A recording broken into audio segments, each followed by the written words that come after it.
Baylor's next great receiver just left Penn State. Let's get locked on Baylor.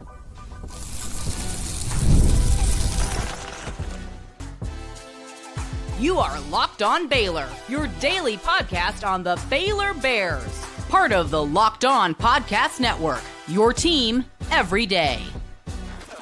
What's up, Bears fans? Welcome to another episode of Locked On Baylor, part of the Locked On Podcast Network, where it's your team every day. I'm your host, Cam Stewart of ESPN Central Texas and The Cam Show on Roke Media Sports Network. Appreciate you guys making it your first and second listen today and every day. It's the morning edition of Locked On Baylor. We are going to talk about that missing puzzle piece in the wide receiver room, the exact guy Baylor needs. How many times you heard me say that? Well, he's just entered the transfer portal. It's time. It's time to go bring him home. Plus, Bryson Washington, we already knew was an All-American, but now he's getting those kinds of honors. We'll talk to you about the great season he had and the impact he's going to have on this team next year. Plus, no Dariana Littlepage Bugs last night, and that is a sham. And Nikki Collin is going to tell you why. All that and more coming up on this episode of Locked On Baylor. It's been persistent for the Bears throughout this transfer portal cycle, right? Wide receiver. Wide receiver, wide receiver, wide receiver. It's not the only position of need, but certainly up there at the top, right? And the easiest for amateur sleuths like you and I, amateur football scouts like you and I, or you and me, to go out and find some guys that are pretty good for this, right? They did bring in Kobe Prentice from Alabama. Good fit, like it.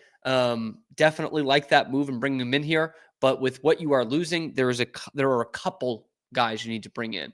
And really, I see Kobe Prentice as a good slot guy, but really what you need is someone to be on the opposite of Josh Cameron on the outside.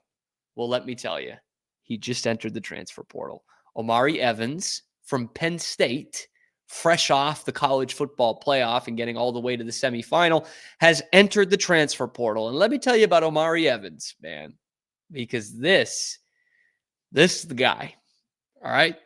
Second leading receiver for Penn State this year. And wouldn't you know, he's from the great place, Killeen, Texas. About an hour away from Baylor's campus, give or take. Some cynical ones would say it's probably a little bit closer to Austin, but hey, we're here to talk about Baylor. Omari Evans, the second leading receiver on the team, on a team that, again, went to the college football playoff semifinals, is a Texas native. He actually played in high school with Monterey Baldwin at Shoemaker at Killeen. Best yet, he was not really a wide receiver in high school. He was a quarterback.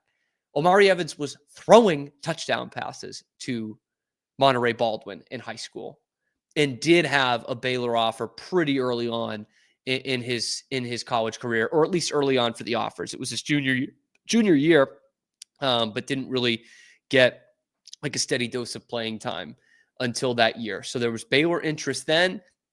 There sure as heck has to be Baylor interest right now.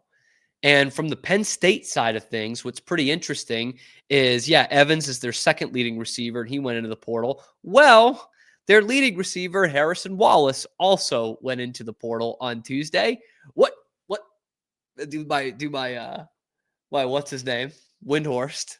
What's going on at Penn State? What's going on? Really, their season just ended. That's what's going on.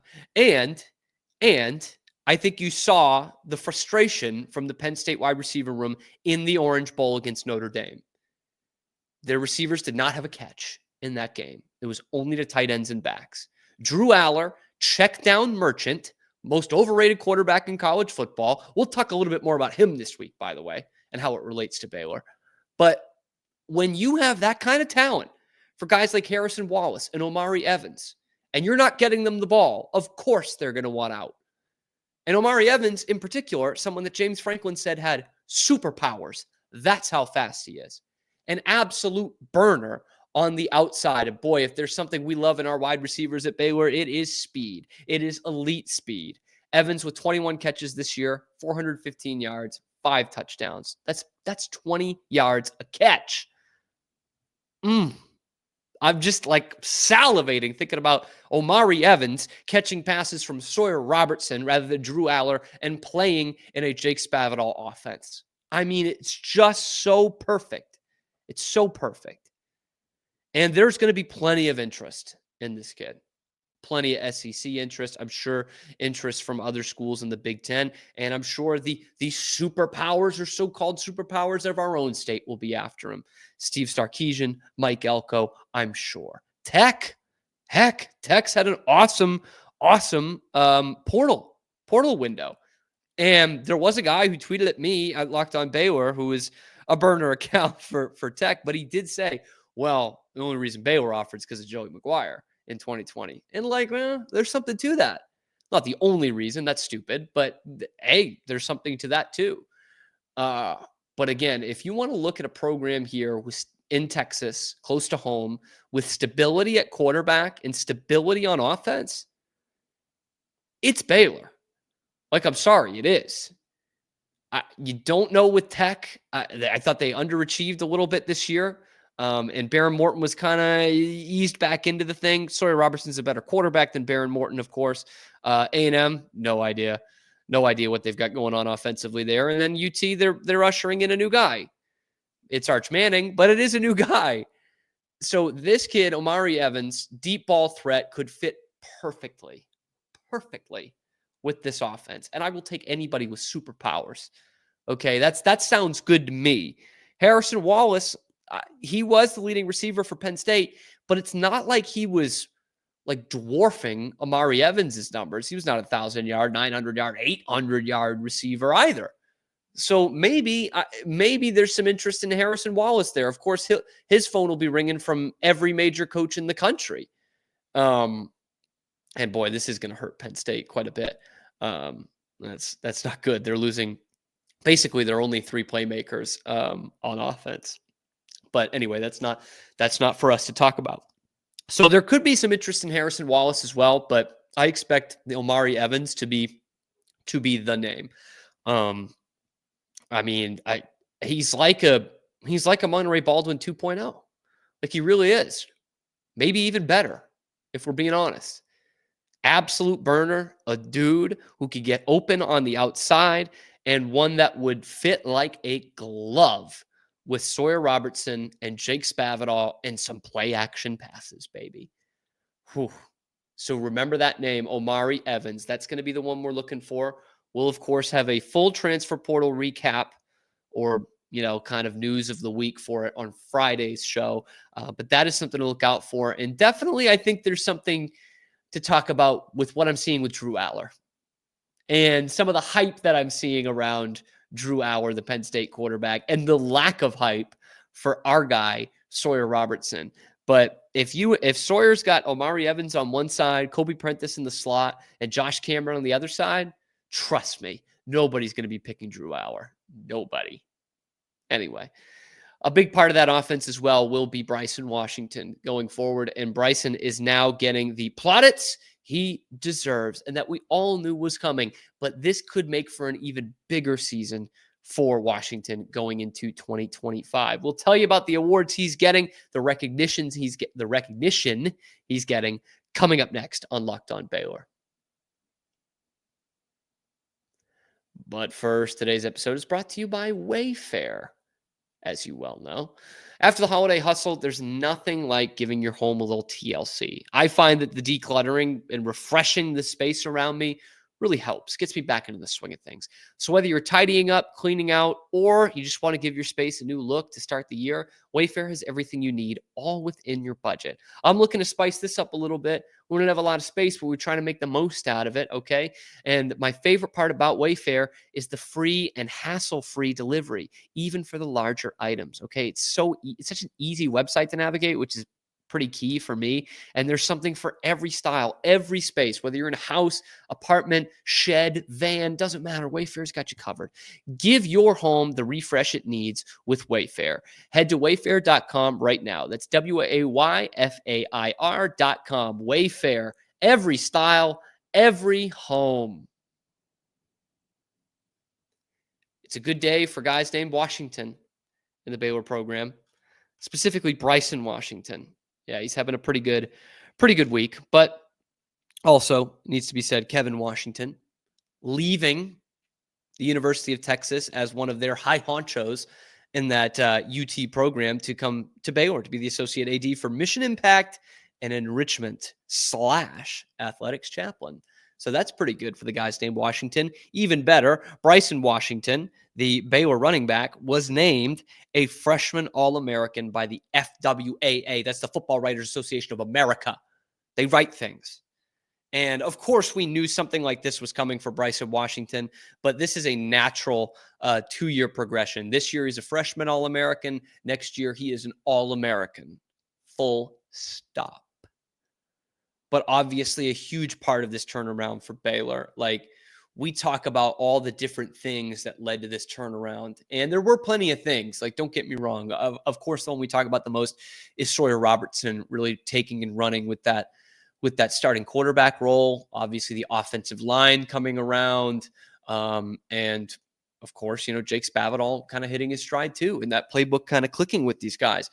But we go back to the first win of that, which was the blowout at Tech, with Sawyer Robertson throwing for 5 touchdown passes back home. That was kind of the story of the week. I know I laid into it pretty good.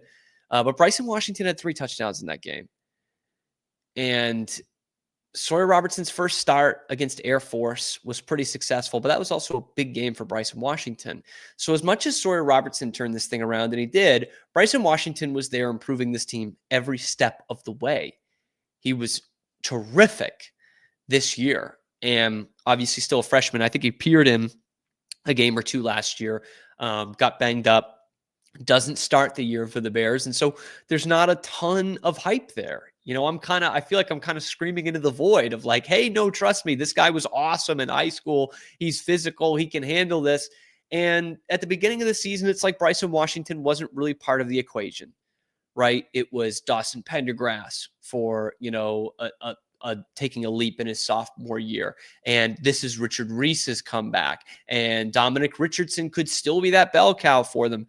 And it turns out Bryson Washington was the guy, with Dawson Pendergrass having an awesome role for this team as well. Both of them are super valuable going forward. But Bryson Washington gets the honors in this case, rushes for over 1,000 yards in the season. I don't think I even mentioned this because I didn't really notice it. But of course, rushing for 1,000 yards, that is the Baylor freshman record, beating out the 972, I want to say, that Richard Reese had in 2022. Richard Reese is an interesting part of this, by the way. Let's talk about him in a second. But Bryson Washington, this is from Brent Ingram, the Baylor SID, his notes on it. 1,028 yards, 175 carries, 12 rushing touchdowns, and was a pretty good receiver, too. I don't think any of us saw that coming. I certainly didn't, as someone who, again, watched him in high school for a slot T team. They didn't throw it a lot. Caught 22 passes for 217 yards, only 1 receiving touchdown, which I was a little surprised by. But he was an effective receiver all year for the Bears. Again, not something I was expecting. This guy can really give you a little bit of everything in the backfield, and a pretty good blocker as well. Both he and Pendergrass definitely hold their own in that category. And he did miss some time. Like, he did kind of have some injuries where he was out of a game or 2, obviously left the Texas Bowl, didn't play much in that Oklahoma State game because I think Dawson Pendergrass had more of the matchup in that game. So when you look even further, looking at this, he ranked 3rd among NCAA freshmen in rushing yards and touchdowns. That's while missing the first 2 games of the season. And he averaged 113 all-purpose yards and 94 rushing yards per game after that. 6 games with at least 100 yards and 4 straight games to end the regular season. Man, and you saw it with the Texas Bowl, like his impact on all of this. If Bryson Washington doesn't go down in the first quarter of that Texas Bowl against LSU, that's a different game. Like, it really is. It takes Baylor out of their offense in a way, but it also, like, LSU couldn't stop the run all year long. Like, really, they were putrid at it. And that was where Baylor had such an advantage. And while Dawson Pendergrass, again, is a very good complementary back, when you don't have your full arsenal there and you don't have your bell cow, that becomes just a completely different ball game in the way you're handling it. And obviously, being down 14-0 after like 3 or 4 offensive plays is also not a good position to be in if you're going to run the ball down their throat. But I think Baylor fans, if you didn't know the value of Bryson Washington before. You certainly saw it in that LSU game when he's out of the game, and it's just a different game, and Baylor never quite clicks, although LSU couldn't really stop them in the pass game. I think if they were able to control the line of scrimmage more, control the clock more, that could have been a different game. And it all comes down to how damn effective Bryson Washington is and how awesome it is that you've got him for maybe 3 more years. That's what is so good about this. And this is what also points to how nice the quote unquote new redshirt rule is. I think it's like 5 or 6 years old now, but the 4 games instead of any appearance, you can still redshirt. That's huge. That you did get him some live reps last year. I think he got some against Long Island and teams like that in 2023. And then bang, he kind of hits the ground running once he's healthy in 24. And you've still got probably 3 more years of him. That running back tandem next year is going to be electric. Electric. And to be totally honest with you guys, I'm not saying this is a bad thing, but I am pretty surprised Richard Reese did not go into the portal. He didn't get a lot of touches this year. And he didn't really get any shine in that bowl game after Bryson Washington went down. It was all Dawson Pendergrass after that. So I am a little surprised to see that as a guy who's got some good film out there from his freshman year. But now you're 2 seasons removed from that. That's not something coaches at the Power 4 aren't saying, oh, well, he had a good season 2 years ago. And at this point, when the ball kicks off for 25, 3 years ago, they're not saying that. And so I'm just a little surprised by that. But obviously, Richard Reese is on this list of Baylor Bears who have made the freshman All-American team. How about this? Bryson Washington, Richard Reese, each of these in the last 10 years. Washington, Reese, and then in 2014, KD Cannon and Taylor Young. That's pretty good. That's pretty good, man. Here's the rest of this offense. There's 14 guys. I'll skip the linemen because you guys don't know them and neither do I, and we don't really care. Mason Williams, a tight end from Ohio. Ryan Williams, the 17-year-old from Alabama, the wide receiver who made that awesome play in the Georgia game. Yep, he's on that list. Bryant Westco of Clemson and Jeremiah Smith of Ohio State, who is just tearing up everybody and is playing in the national championship next week. Bryson Washington goes with Ahmad Hardy at the other running back from ULM. And then 2 quarterbacks on this list from the SEC who are both going to be on Heisman shortlists to start the year, Lenore Sellers and DJ Lagway.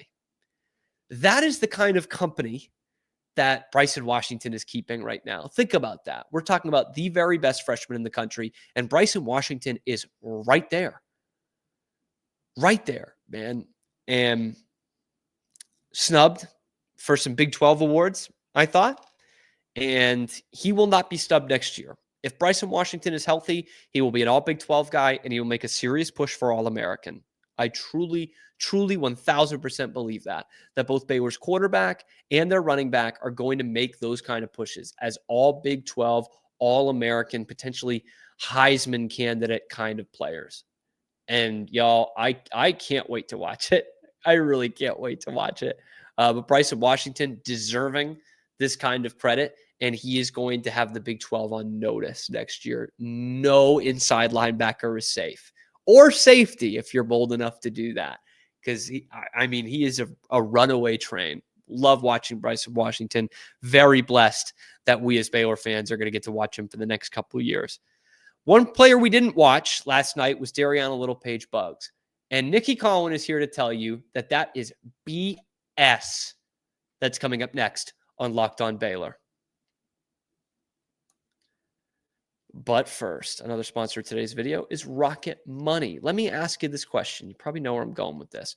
Did Rocket Money help you find any subscriptions you forgot about or that you were paying for twice? I know it's happened to me. It's really frustrating. Those things that you tried to get out of the free trial. In fact, I had to pay to put out a resume. You have to pay to do that now. So you sign up for these things for a week. You make 3 or 4 resumes. And then you get out of it. Rocket Money is going to help remind me that I need to get out of that. It's like a personal finance app that helps you find and cancel your unwanted subscriptions. It monitors your spending and it helps you lower your bills so you can grow your savings. It brings everything together in one place, be it subscriptions, spending habits, even the goals you want to hit in 2025. Rocket Money has over 5 million users, saved a total of 500 million, which can save you up to $740 a year when using the premium features. For me, that subscription tracker was the big one, okay? Used it to cancel services that I hadn't used in so long, and I'm already saving a ton of money, which I don't know about you. I like to save money. I really do. So cancel your unwanted subscriptions and reach your financial goals faster with Rocket Money. Go to rocketmoney.com/lockedon today. That's rocketmoney.com/lockedon. One more time for you? Sure. rocketmoney.com/lockedon. Let me take you back to the weekend. I wish we could all go back to the weekend. But Saturday in Tempe, both Baylor basketball teams get the win. The ladies a little bit more convincing, win by 19 over the Lady Sun Devils, I guess. Maybe they're just the Sun Devils like Baylor is now. Baylor's now the Bears. Anyway, the story of that game was not the 19-point victory for the team formerly known as the Lady Bears, but rather Dariana Littlepage Buggs getting ejected from the game, along with 3 Sun Devils as well, for what was a fracas, let's call it. A fight is a lot, but it's a fracas. There was a coming together. There was exchanging of pleasantries, a little extracurricular activity, all that little BS stuff that announcers say to say that it's not a fight. Trust me, I've done that plenty of times as a play-by-play guy.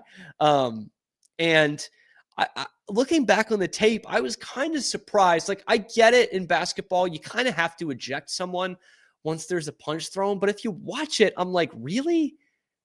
Like, common sense should prevail here. Like, someone is getting like way goaded into this, baited into this, and doesn't do a lot, Dariana Littlepage Buggs. And she gets thrown out of the game. And then there's some extra. She didn't play in that game against Utah last night. And here's what Nikki Carlin had to say about it pregame. And I'll give you a spoiler alert.